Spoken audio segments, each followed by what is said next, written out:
Merhaba arkadaşlar. İzmir denilince Konak Meydanı ve İzmir Saat Kulesi şehir merkezinde en bilinen ve İzmirliler için mutlaka görmek istediği uğradığı alanlar olarak görülüyor.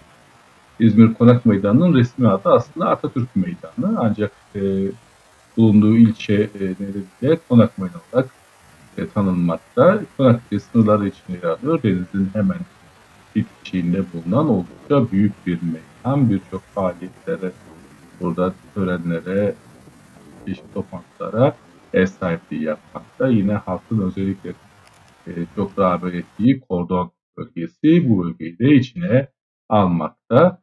Yine bu bölgede bulunan Cumhuriyet Meydanı ve Gündoğdu Meydanı birlikte İzmir'in en önemli 3 meydandan birisi. Meydanın ortasında İzmir Saat Kulesi özellikle dikkat çekiyor. Yine burada bulunan Konakyalı Camii, İzmir Hükümet Konağı, İlk Kurşun Anıtı, İzmir Büyükşehir Belediyesi binaları da bu meydanda yer almakta. İzmir'in bu güzel noktası mutlaka gelinmesi gereken yerler içinde ilk sıralarda dikkatimizi çekiyor. Uçur onları Umut, uçur onları.